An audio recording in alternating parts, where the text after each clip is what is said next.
overturned the Election Law Amendment Bill 2021 that seeks to link electoral roll data with the Aadhaar ecosystem was passed by Lok Sabha on Monday amid protests by opposition members who raised strong objection to the bill, saying it violates the fundamental right to privacy.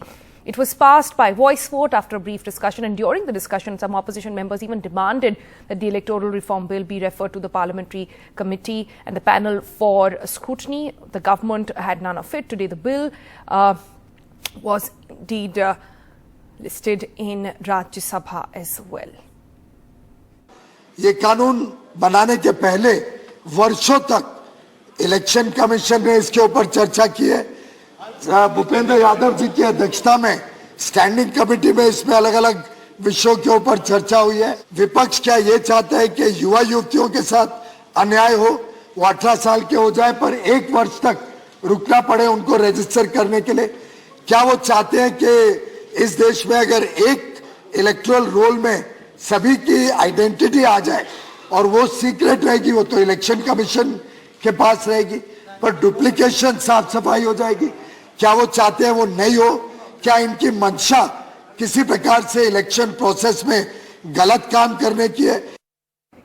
देखिए, अपना stand तो clear है कि ये गड़बड़ी में bill pass करवा लेना ये ठीक नहीं है, तो इसको स्टैंडिंग कमेटी को भेजना चाहिए और या नहीं अब तो जॉइंट सेलेक्ट कमेटी को भेजना चाहिए।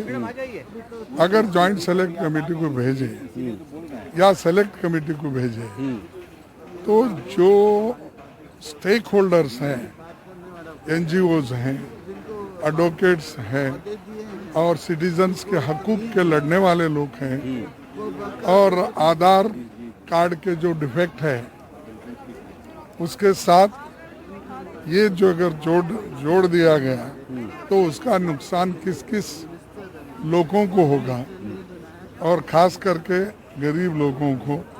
पहले ही उनके आधार कार्ड नहीं रहते, गुमाते हैं, या कहीं ऐसा भी होता है कि इलेक्शन में चंद लोग पैसे वाले आधार कार्ड को खरीद लेते हैं और वो शाम तक रख लेके इलेक्शन के बाद इमीडिएटली 6 घंटे के 6 बजे ऐसा देते हैं। तो ये इसका मिसयूज भी हो सकता है इलेक्शन में। तो क्योंकि हजारों कार्ड इकट्ठा कर लिए पैसे देके और फिर उनको वापस आप 6 बजे वापस करेंगे तो नुकसान होगा। तो अगर जो हमारे संविधान में और पीपल्स रिप्रेजेंटेटिव एक्ट में कोई भी जो अडल्ट फ्रेंचाइज का डेफिनेशन है उसके तहत अब 18 लोगों को भी, जिसकी उम्र 18 साल है, उसको भी वोटिंग का हक है। तो जब संविधान में ये दिया गया है, अब फिर आप उस हक को छीनना चाहते हैं दूसरे तरीके से। तो हम नहीं चाहते कि वोटरों का, नागरिकों का वोटिंग हक छीना न जाए। All right, and on that bill, NDTV spoke with the Law Minister Kiren Rijiju as well, who underlines that it would be voluntary and not compulsory to link voter ID card with Aadhaar.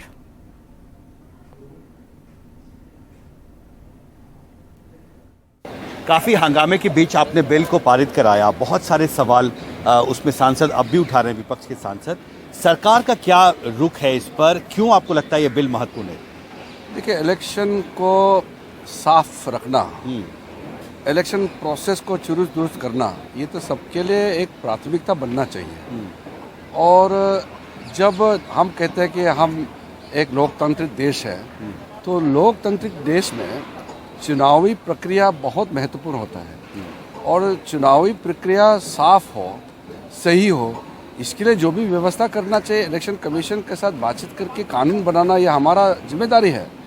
तो अगर आपका electoral roll ही साफ नहीं है कि एक आदमी का अगर 3-3, 4-4 जगह में नाम है या आपका फर्जी लोगों का नाम इलेक्शन का लिस्ट में डाला है, तो उसको साफ करना कोई तो कदम तो उठाना चाहिए। तो इलेक्शन कमीशन का कई सालों से इसका व्यवस्था का तैयारी कर रहे थे। और इतने साल बाद में जब हम इतना बड़ा इलेक्शन का एक रिफॉर्म्स बिल लेके आए हैं, सबको मिलकर इसमें साथ देना चाहिए था। वैसे तो अच्छी तरह से बिल तो पास हो गई, लेकिन जो इसको गलत तर्क दे करके जो हंगामा करने का कोशिश किया लोकसभा में भी राज्यसभा में भी, वो थोड़ा ठीक। एक चिंता थी कि आधार को अगर आप लिंक करेंगे तो बहुत सारे गरीब लोग हैं जो जिनके पास आधार कोई कार्ड नहीं, नहीं है, वो आधार कार्ड को लिंक करना कोई कंपलसरी नहीं है, वॉलंटरी है।